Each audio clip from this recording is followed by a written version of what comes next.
Muito obrigado. Bom, a primeira secção apresenta genericamente o que eu vou fazer. E falo o conceito fenomenológico de intencionalidade decorrente das obras de Brentano e Husserl é um critério satisfatório para a identificação da vida mental. Um processo X é mental se tiver o que os ingleses chamam loudness, ou seja, se for dirigido por si mesmo a algo Y que, tipicamente, não pertence à mente, enquanto que, por um processo mental de ordem superior, o Y, sobre o qual o X é, também pode ser outro processo mental. Esta última meta-consciência, o processo mental de ordem superior, é nomeada um ato de reflexão pela tradição fenomenológica. Em termos gerais, seria concebível que uma mente tivesse apenas intencionalidade de primeira ordem, sem ser capaz de processos mentais de ordem superior, que poderiam, por sua vez, ser iterados? Uma reflexão sobre uma reflexão e assim por diante.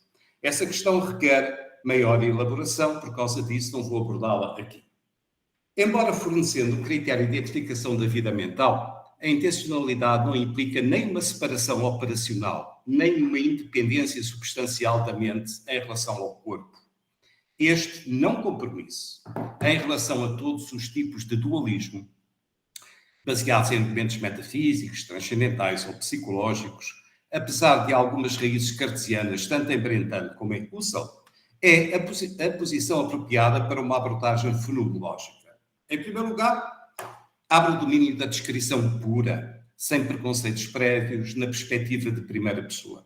Em segundo lugar, permite uma visão integradora e funcional da vida mental. De facto, seja o que for que se esteja disposto a defender sobre a relação da mente com o corpo, o facto é que a vida mental aparece como uma diferença qualitativa, funcional, em todo o organismo vivo, na medida em que alguns fenómenos são denominados mentais, não porque sejam algo para além da vida orgânica, mas porque são uma função superior da e dentro da própria vida orgânica. Como resultado, em vez de uma alma encarnada, prefiro sempre falar de um corpo animado. À luz da abordagem que proponho, fenómenos mentais chamados intencionais surgem sempre num quadro maior de conteúdos, que são condições necessárias da intencionalidade propriamente dita e que estão embutidos em quase todos os atos intencionais. Chamemos-lhe o material pré-intencional, ou melhor, para-intencional, porque podem estar lá sem desencadear necessariamente um ato intencional. Husserl chamou-lhes a Hürre pré-intencional, em contraposição à Morphe intencional. Habitualmente, apenas nos concentramos na dimensão estésica, ou seja, no fundo sensorial da intencionalidade, orientados pelo modelo intencional simplificado, que vai desde a sensação até a percepção. No entanto, há mais no quadro, nomeadamente o elemento tímico, também suporta a vida mental e a intencionalidade, ou seja, a rede de estados de espírito, sentimentos e emoções, dentro da qual a vida intencional é desencadeada. Também se encontram os impulsos que provêm do desejo ou da vontade, a que chamo o elemento oréctico, de orexis, não é? A palavra grega para desejo. O elemento oréctico que sustenta a intencionalidade. Tipicamente, estes elementos estésicos, tímicos e oréticos são separados como blocos para uma fenomenologia do conhecimento, da valoração e da vontade, como se encontra em Husserl. Em contraste, Brentano mistura os elementos tímicos e oréticos, enquanto diferencia representação e juízo, quer dizer, crença.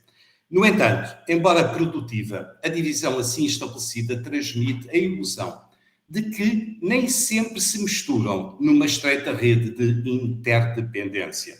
No fundo de todos eles, há que acrescentar, há ainda a constante propriocepção do corpo em relação à sua posição, às suas articulações, às sensações sinestésicas, à orientação idiocêntrica das partes do corpo em relação umas às outras e à orientação egocêntrica do corpo como um todo em relação ao mundo circundante, excetuando as reflexões de Merleau-Ponty sobre o que chamava de esquema corporel, estes últimos elementos são pouco considerados na pesquisa fenomenológica.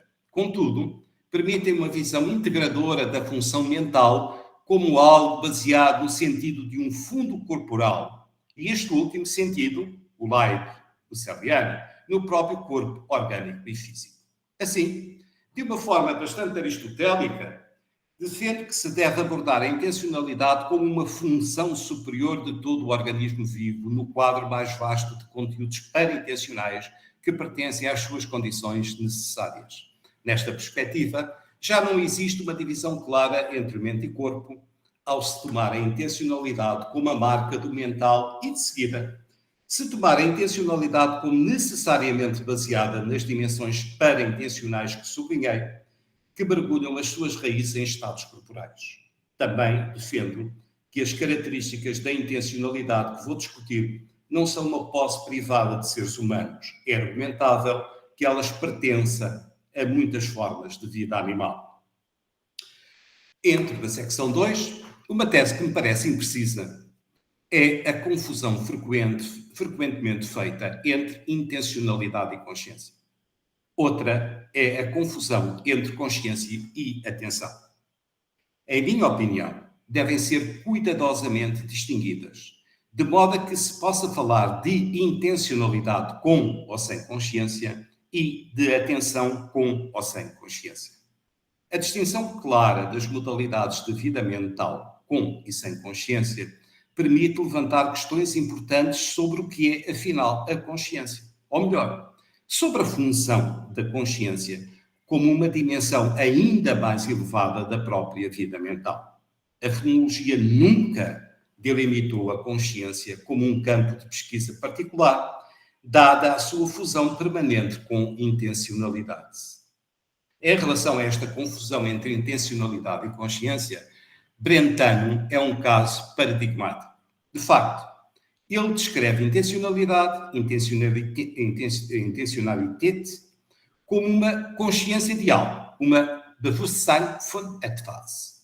Usando a expressão Bewusstsein von para intencionalidade, é quase óbvio que a consciência de algo deve ser ela própria consciente, bewusst. Contudo, Brentano não cedeu à falsa aparência de uma equivalência entre Bewusstsein von, no sentido transitivo e intencional de estar consciente de algo, por um lado, e Bewusstsein, ser consciente, por outro. Agora, num sentido adjetivo, ou, como direi de agora em diante, ser consciente num sentido adverbial. Com efeito, ele reconheceu expressamente que as duas coisas não estão necessariamente ligadas e que um ato intencional poderia ser realizado de forma não consciente. De facto, foi necessário um longo capítulo da sua psicologia para mostrar que todos os atos intencionais são acompanhados por uma consciência concomitante, que ele interpretou como um caso de autoconsciência. No entanto, mesmo que recusasse o facto de estar inconscientemente consciente de algo, a interessante lição da sua abordagem é que, em termos de princípio, nenhuma lei inquebrável impede que um ato intencional, uma Bewusstsein von, seja em si mesmo realizado sem consciência. Como declarou numa passagem da sua psicologia, e cito, aquele que levanta a questão da existência de uma consciência inconsciente não está a ser ridículo, da mesma forma que aquele que quer saber se existe um vermelho não vermelho. Uma consciência inconsciente não é mais uma contradictio in adjecto, desculpem, está aqui não era mais, do que um ver não visto. E fim de citação. Podia-se esperar que esta tese de Brentano fosse seguida por uma descrição luminosa do que conscientemente estar consciente de algo acrescentaria à simples intencionalidade transitiva. Contudo, a este sentido adverbial de consciência, ou seja, ao sentido de estar conscientemente consciente disto ou daquilo, que para abreviar nomearei a propriedade C, de alguns, não todos, atos intencionais, Brentano não dá uma boa resposta de todo. A razão pela qual isso acontece tem que ver com o facto de ele descrever a propriedade C dentro do quadro intencional da consciência transitiva. Com efeito, apresenta-a como uma segunda relação intencional, como algo que acompanha a intencionalidade diretamente dirigida ao objeto primário de um ato, interpretando-a como uma intencionalidade dirigida ao próprio ato enquanto objeto secundário. Daí a interpretação da propriedade C como intencional e autorrepresentativa, ou seja, como uma quase-reflexão. Ele até desenvolve uma teoria meriológica especial, onde ser parte de é diferenciado em partes separáveis e partes distintivas, não separáveis, para evitar a regressão infinita que a sua tese aparentemente implica. O segundo ato deve ser ele próprio o alvo intencional de um terceiro ato para estar consciente e assim por diante. Em resumo, para além de tratar a consciência no sentido adverbial no quadro intencional, o que me parece errado, Brentano está também a transformar a propriedade C numa protoforma de autoconsciência. A sua teoria da intencionalidade de primeira ordem torna-se, assim, uma quase teoria de ordem superior, como, por exemplo, a de Rosenthal. Contra isto, sustentarei que a propriedade C não é uma forma embrionária de reflexão. Não é, de modo algum, uma reflexão. Além disso, sustentarei que o modelo intencional de consciência transitiva não se ajusta às peculiaridades da propriedade C. Não entrarei nas infindáveis discussões em que esta teoria suscitou nos estudos brentanianos. O meu argumento é que Brentano está no caminho errado ao afirmar que todos os atos intencionais exibem a propriedade C e que isto pode ser caracterizado como uma forma de intencionalidade. Há muitas provas para negar a primeira tese, que podem ser auridas na nossa própria experiência. Considere-se, por exemplo, a situação em que de repente movemos nossa cabeça para evitar que uma bola venha diretamente contra nós. E só depois deste movimento é que ficamos conscientes de que evitamos um acidente grave. Nesse caso, o sistema perceptual oculomotor actuou mesmo antes de tomarmos consciência da situação. Só depois de nos apercebermos do que tinha acontecido, e só o fez só depois de nos apercebermos do que tinha acontecido. Consideremos mais um exemplo que é ainda mais profundo no que diz respeito à possibilidade de separar intencionalidade e consciência. Refiro-me ao célebre caso do camionista dado por Armstrong.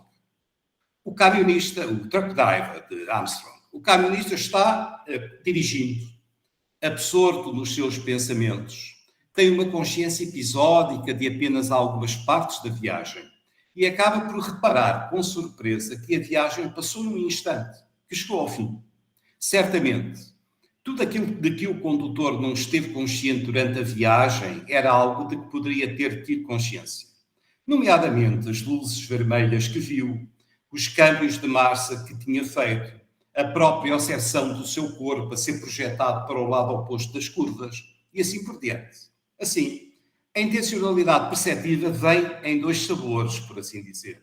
Ver conscientemente uma luz vermelha e frear, e não conscientemente ver a mesma luz vermelha, mas esfregar a mesma. A visão cega, blindsight, e o sonambulismo são outros casos conspícuos de percepção sem consciência. Mas são percepções de qualquer forma, ou seja, estados mentais intencionais no sentido transitivo. De facto, a evidência neurocientífica reforça esta afirmação, feita a partir da nossa experiência de que o que tínhamos realizado inconscientemente também poderia ter sido realizado conscientemente. Como diz Naney, e cito, a investigação fornece provas de que os passos iniciais da percepção consciente ocorrem nas mesmas áreas do cérebro que são ativadas quando a percepção está inconsciente. Fim de citação. A boa pergunta é, portanto, uma pergunta que Brentano nunca poderia ter feito. O que varia entre as duas condições?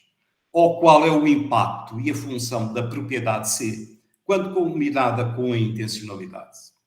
Adicionalmente, os mesmos exemplos que acabo de referir dão-nos uma visão clara da diferença entre consciência e atenção.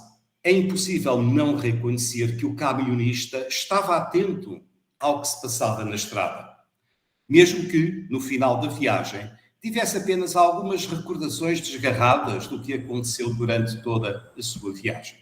É manifestamente um caso de estar inconscientemente atento a algo, ou seja, de atenção sem propriedade de si.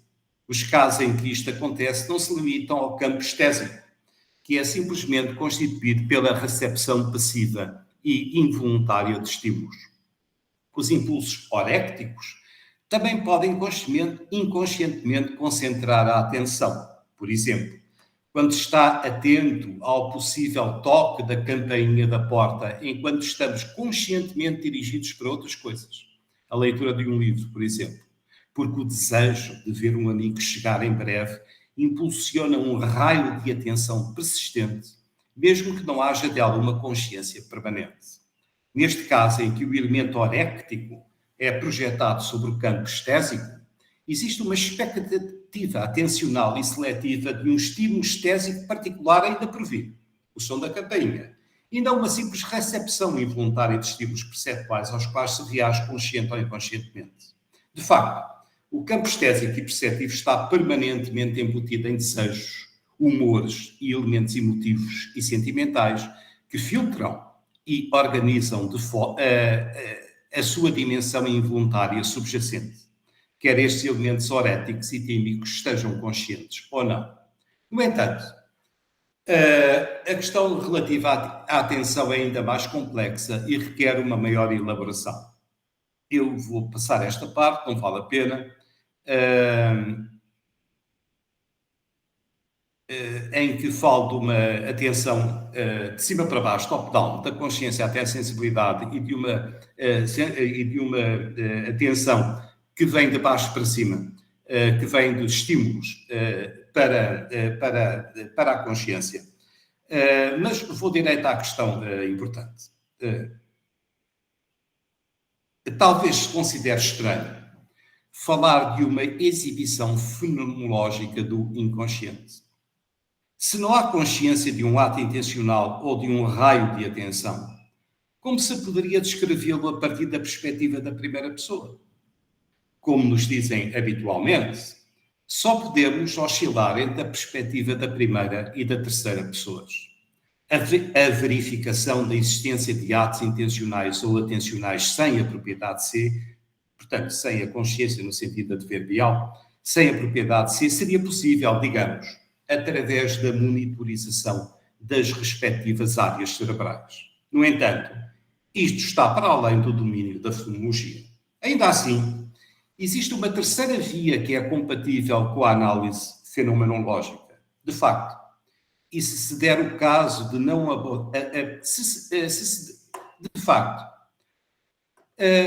se der o caso de não adotarmos nenhuma perspectiva da terceira nem da primeira, mas antes o que eu chamarei uma perspectiva de segunda pessoa, como ficamos?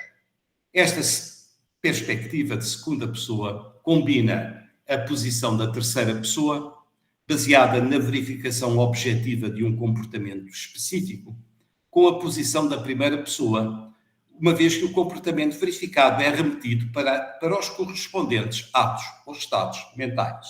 Esta perspectiva de segunda pessoa implica uma tripla condição. Primeiro, interpretar um determinado movimento corpóreo como uma unidade de sentido, ou seja, como um comportamento. Segundo, inferir a existência de um ato ou estado mental correspondente como a razão que explica a existência do comportamento. Terceiro, atribuir um ato ou estado mental preciso a uma pessoa com base numa transposição por analogia ou por empatia, como queira, com a nossa própria vida mental, com a propriedade de si, tal como ela é acedida na perspectiva da primeira pessoa. A segurança da atribuição depende, portanto, da exatidão da interpretação do comportamento, da legitimidade da inferência e da relevância da transferência analógica. Como é fácil de compreender, esta não é uma perspectiva invulgar. Na verdade, é a forma mais trivial de compreender os outros numa relação face a face. No entanto, ela é eficaz não só para compreender os outros, também pode ser aplicada a nós próprios, desde que os respectivos comportamentos possam ser estabelecidos de forma objetiva. Este é, por exemplo, o caso do camionista de Armstrong, que mencionei há pouco, que pode concluir com toda a certeza que deve ter visto as luzes vermelhas na estrada, que deve ter cambiado as marchas, etc., se afinal chegou a casa, coisa que de facto aconteceu. É também o caso de todos os outros exemplos que referi. De facto, para todos eles, a existência de um ato mental foi inferida a partir da certeza de ter ou ter tido um certo comportamento. Esta perspectiva de segunda pessoa não é só consistente com a análise fenomenológica, como também pode ser um complemento importante para ela. De facto, ela revela ou recupera muitos atos e estados que contornam a propriedade C, permitindo-nos assim ter uma visão mais concreta da totalidade da nossa vida mental. E então entro na questão central, que é a consciência, afinal. Se eu estiver certo, intencionalidade, atenção e consciência são três variáveis que são largamente independentes. No entanto, elas também estão fortemente ligadas. Brentano confundiu intencionalidade e consciência, como sublinhei, ao mesmo tempo que distinguiu claramente intencionalidade e atenção através da sua distinção entre notar implícito e explícito, de Merkel. No entanto, é possível encontrar várias combinações diferentes. Há intencionalidade consciente com atenção, claro, este é o mesmo o principal caso para as análises intencionais padrão. Mas também há casos de intencionalidade consciente sem atenção. O conceito fenomenológico de horizonte interno e externo tem aqui as suas raízes. Finalmente, há também casos de intencionalidade inconsciente com atenção, como observei, e mesmo intencionalidade inconsciente sem atenção, tal como as constantes sensações estáticas e percepções da nossa pele contra a nossa roupa, que, no entanto, passam muitas vezes totalmente despercebidas. Chegou, portanto, o momento de abordar a questão central, que é a consciência, afinal, que é a propriedade C, que pode ser unida ou não a atos intencionais e atencionais. Ou melhor, qual é a função distintiva da consciência na vida mental, quando se intenciona algo conscientemente ou se presta conscientemente atenção a algo? Na literatura contemporânea, as expressões a experiência fenomenal e como é ser, what it is like to be, aparecem como definidoras da consciência. No entanto, parece que simplesmente andamos em círculos, de um termo não informativo para o outro não informativo, porque não é claro o que significa fenomenal e também não é claro como se pode caracterizar este como é ser. Parecem apenas metáforas sugestivas, como as antigas metáforas do espírito, da luz, ou mesmo do fogo olímpico, roubado aos deuses e dado aos homens por Prometeu.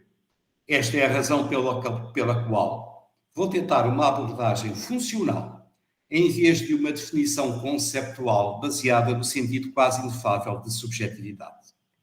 A primeira coisa a reter é que consciência, ou a propriedade C, é tanto uma questão de simples sim ou não, como uma questão de grau.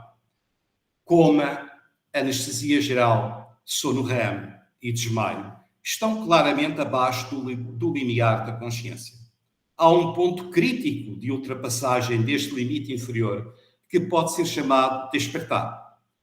Pode ser geralmente definido como a capacidade para estar conscientemente ciente de eventos e processos mentais.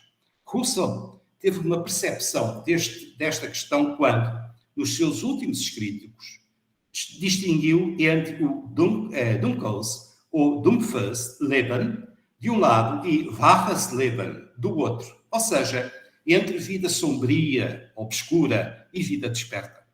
Contudo, existem graus de consciência a partir desta linha limite da vida desperta. Sonhos leves perto da vigília, fadiga, sonolência ou mesmo embriaguez são exemplos de níveis abaixo do topo de uma consciência totalmente vigilante.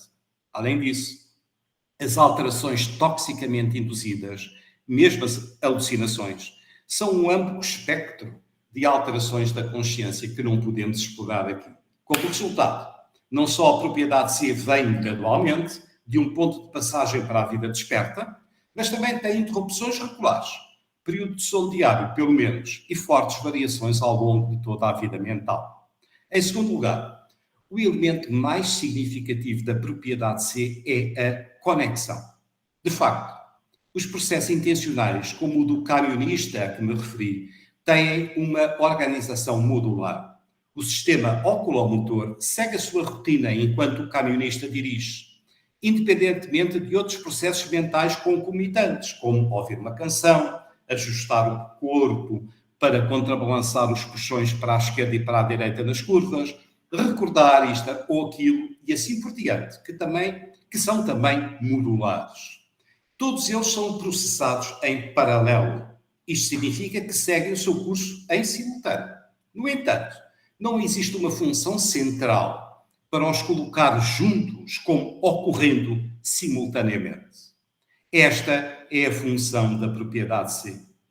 Ela significa que processos modulares ficam conectados uns com os outros. Como esses processos ficam conectados uns com os outros. Como esses processos abaixo do nível consciente atingem o nível da consciência. Para aquilo que estava a seguir o seu curso, paralelamente, saltar para uma área de ligação central, basta que, para voltar ao exemplo do camionista, algo aconteça na estrada que a rotina do sistema de condução não possa incorporar, tal como um clarão inesperado de uma luz de neon. De repente, numa área consciente integradora, liga esta ocorrência inesperada com outros estímulos estésicos, com percepções globais da situação, desejos e crenças relevantes para lidar com a situação. O critério de relevância seletiva continua a ser um enigma profundo, de qualquer forma. Como resultado, existe a consciência destes elementos relevantes como estando simultaneamente presentes num agora. A propriedade C, que tem uma função de ligação, equivale assim a ter uma consciência temporal explícita de um presente abrangente, onde muitas coisas que ocorreram em paralelo são colocadas juntas e conectadas. Brentano teve uma percepção desta mudança qualitativa na vida mental quando estava inclinado a pensar que a intencionalidade a que chamou secundária, a nossa propriedade C, não era relativa a cada ato isoladamente, mas que era antes uma consciência que colocava uma multiplicidade de atos intencionais como ocorrendo simultaneamente no agora. Este elemento qualitativo superior da vida mental foi denominado espaço de trabalho global, por Barthes. Ele baseia-se numa síntese temporal global e está fortemente ligado ao raciocínio, à tomada de decisões e à aprendizagem rápida, que pode posteriormente modificar as rotinas não conscientes subjacentes. A partir desta síntese, reunindo alguns, mas não todos os conteúdos intencionais, surge o raio da atenção consciente. Ele está intensamente envolvido com os processos de tomada de decisão e outros. No entanto, a atenção é um processo serial. O seu raio vai de um conjunto de conteúdos intencionais para outros numa sequência temporal. Esta inclusão de uma organização serial num agora de conteúdos simultâneos é possível porque ela vai ao longo do horizonte temporal fluente da consciência. Enquanto o raio de atenção está centrado num conteúdo de cada vez, os outros conteúdos são mantidos numa consciência lateral para serem possivelmente considerados numa atenção temática posterior. Este é o jogo da estrutura proto-impressional, retencional e protencional, ou simplesmente o fluxo da consciência temporal, juntamente com a estrutura de horizonte da experiência atencional consciente, que Husserl descreveu de forma tão incisiva em várias obras. Esta organização temporal da experiência, centrada num agora de simultaneidade fluente, é uma das características mais notáveis da propriedade C. O agora funciona como um operador de ligação para a conexão dos conteúdos relevantes.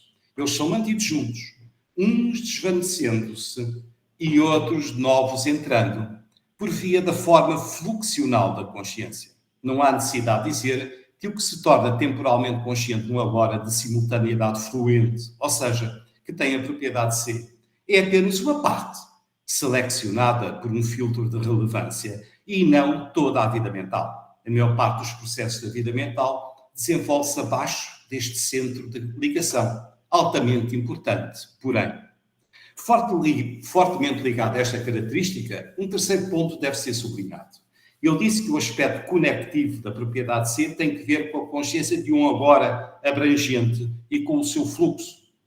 Mas não só. Associado a ele, como uma parte não independente, emerge também uma consciência de um aqui, como uma consciência dos aspectos relevantes da ligação corporal com o mundo circundante. Não se trata apenas da simples consciência de ter um corpo. Em vez disso, é uma consciência de como o corpo está ativamente envolvido no mundo circundante.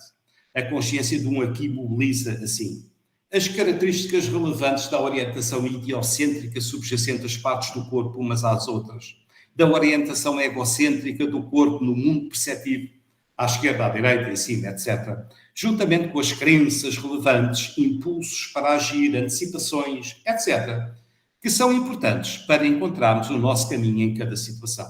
Em resumo, ao contrário daqueles que pensam poder separar o mental do corpóreo e falar de um fluxo temporal de consciência independente da sua ligação com o corpóreo aqui, afirmo que o agora aqui é um sistema único de ligação mental global, próprio não de uma mente que tem um corpo, mas de uma mente que é uma função superior de um corpo vivo.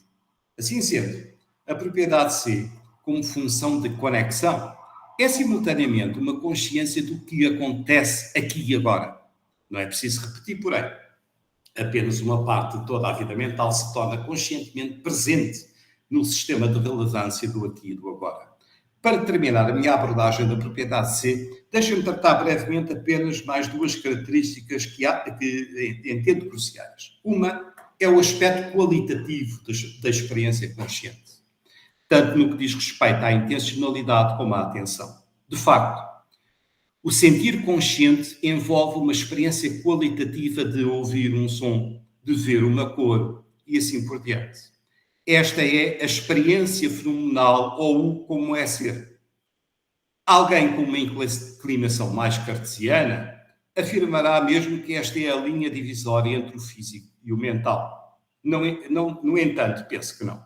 Como sublinhei, existe intencionalidade não consciente ou ainda não consciente, bem como atenção não consciente. Assim, o mental, seja ele o que for, tem raízes mais profundas do que esta distinção. Na minha opinião, aquilo a que chamamos o aspecto qualitativo é, em vez disso, a forma como os contrastes entre as sensações se tornam aparentes. Imaginemos que ouvimos apenas um som único e uniforme, abaixo da mínima diferença perceptível, como é chamada. Imaginemos um cheiro que é também único, contínuo, duradouro e uniforme. Imaginemos ainda que o nosso campo visual está preenchido com uma única cor contínua, uniforme e persistente. O meu palpite é que, a dada altura, deixaríamos de ouvir o som, cheirar o cheiro, ver a cor, e que o seu elemento qualitativo consciente desapareceria completamente. Se eu estiver certo, o chamado elemento qualitativo tem antes que ver com contraste. Melhor, é a forma consciente de estabelecer contrastes. De facto, os campos sensíveis conscientes são governados por regras de fusão e de separação. Apenas aquilo que é atualmente objeto de uma intencionalidade perceptiva e atencional temática tem esta envolvência qualitativa, enquanto o resto está mais ou menos fundido até o limite da indistinção. No entanto, a mente consegue colocar todos os outros elementos qualitativos ao lado dos atuais para reconstruir o cenário fenomenal completo. Husserl descreveu brilhantemente esta estrutura de experiência qualitativa nas suas palestras sobre sínteses passivas. Os seus conceitos orientadores foram precisamente os de fusão, destaque, contraste e semelhança, governados pelo conceito de estímulo, Reiz, relativamente ao qual a capacidade de a ele ser receptivo marca a diferença entre vida obscura e vida desperta, como o próprio Russell sublinha, consciente no meu sentido adverbial. A lição a tirar é simples, mas profunda, suponho eu. Aquilo a que chamamos a experiência qualitativa é de facto algo real, mas tem tudo que ver com captar conscientemente as semelhanças ou diferenças sensíveis entre os conteúdos estésicos, processo que tem um ponto agudo de clareza, enquanto o resto dos conteúdos está presente em formas maiores ou menores de fusão. Uma cor numa parede salta para a proeminência contra um fundo. Prestamos atenção e, ao prestarmos atenção, tornamos-nos progressivamente sensíveis às suas várias tonalidades, às diferenças entre as partes mais claras ou mais escuras, que estavam indiferenciadas no seu primeiro destaque, como um todo. Portanto, a minha tese é que a dimensão qualitativa é equivalente ao processo de diferenciação estrutural e que desapareceria se, em nossa experiência sensorial, todos os contrastes se anulassem ante a presença de um único conteúdo homogéneo, persistente e indiferenciado.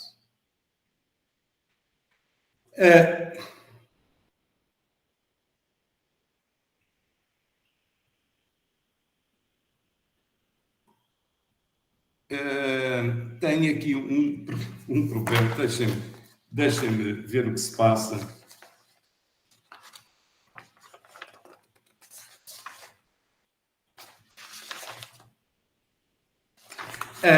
Faltam 2 páginas, mas vou então prosseguir como está.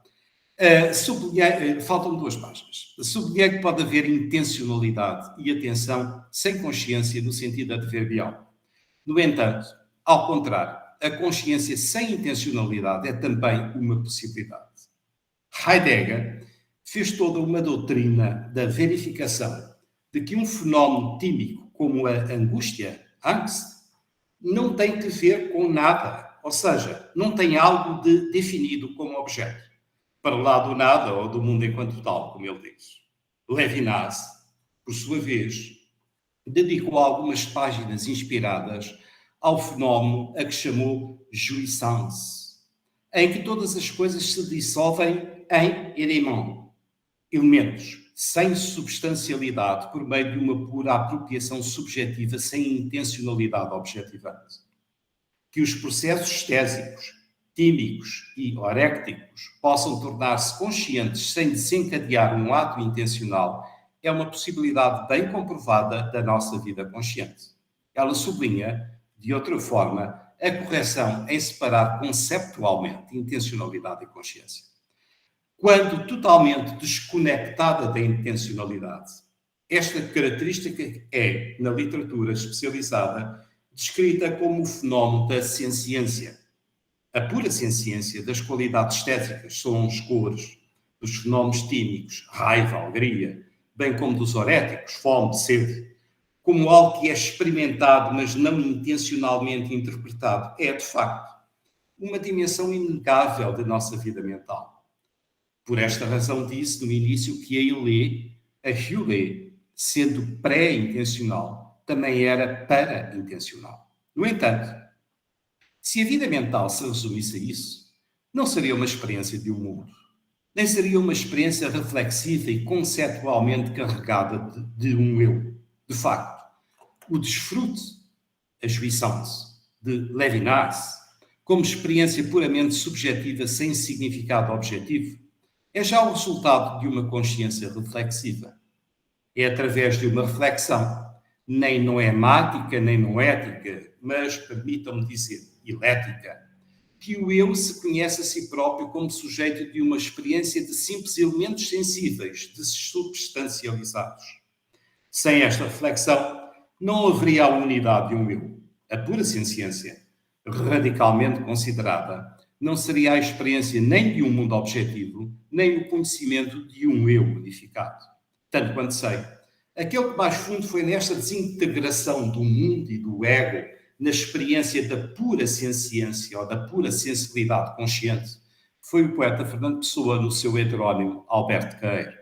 É, contudo, uma experiência limite que corta dois elementos que, sendo diferentes, se intersectam constantemente e se sobrepõem parcialmente: a consciência, no sentido adverbial, e a intencionalidade. De facto, no que respeita à intersecção, ela é um caso trivial da nossa vida mental. No que diz respeito à nossa sobreposição, também se pode facilmente verificar que, mesmo da experiência intencional de um mundo circundante, há sempre muitos dados elétricos que excedem aqueles que são animados por uma intenção objetivante. Assim, teríamos de falar de consciência no sentido adverbial sem intencionalidade, tal como falámos antes de intencionalidade e atenção sem consciência. No entanto, a ciência, mesmo que fosse, por simples hipótese, totalmente desligada da intencionalidade, não seria toda a vida mental. De facto, um organismo vivo não poderia encontrar o seu caminho de sobrevivência no mundo circundante se uma intencionalidade subjacente não estivesse, nesse caso hipotético, a operar a um nível completamente inconsciente, relativamente ao mundo para o qual estaria intencionalmente dirigido. Esse organismo seria como que um zombie, com aquela funcionalidade cega que o Saltão também capturou nas suas análises pelo conceito de uma anónima fungierenda intentionalität, uma intencionalidade funcionante, mas anónima. No entanto, o meu conceito de consciência, no sentido adverbial, não se ajusta à oposição entre ciência e intencionalidade. Em minha opinião, a propriedade C, longe de estar limitada a conteúdos elétricos, engloba tanto elementos sencientes como atos e estados intencionais. Há, de facto, casos em que, por exemplo, um elemento tímico, digamos, um sentimento de raiva, está presente sem estar consciente e só nos apercebemos depois de que estávamos, de facto, virados. Também um conteúdo pré-intencional, como um som, pode ele próprio estar inconsciente. Quando realmente o sentimos de forma consciente, notamos que já o ouvíamos há algum tempo. Ele adquire então a propriedade C. É isto a ciência e o esquália da literatura especializada. Mas a ciência não é toda a consciência na minha caracterização. A propriedade C é muito mais ampla e funcionalmente diferenciada, de modo a não se identificar com estes qualia quase inefáveis. Pelo contrário, ela tem que ver com o que é suscetível de ser conectado e de seguida ser refletido e relatado. Assim, entendida, a consciência abrange tanto os conteúdos estésicos, oréticos e tímicos, como os estados e atos intencionais, desde que atinjam o espaço de trabalho do sistema aqui, agora. Em suma, isto está tudo mal escrito, desculpa. Quis dizer que a nossa vida mental começa muito além da nossa experiência consciente. Que esta experiência consciente desempenha um papel crucial e que é um elemento que não é exclusivo das mentes humanas. Se alguém perguntasse que outros seres vivos têm consciência neste sentido adverbial, estaria a fazer uma pergunta embaraçosa. Por mim, só posso responder provisoriamente o seguinte: todos os seres vivos que exibem uma capacidade de aprendizagem rápida e, portanto, mostram maleabilidade e elevada adaptabilidade de comportamento, são prováveis candidatos à vida mental com consciência. Além disso, também quis sublinhar que, se nossa vida mental fosse apenas aqueles conteúdos limitados que têm a propriedade C e, portanto, pertencem ao que se costuma chamar fluxo de consciência, se a nossa vida mental fosse tão pobre, restrita ao que pode ser relatado, há muito tempo que nós, humanos, teríamos desaparecido como espécie viva. E por aqui termina a minha fala.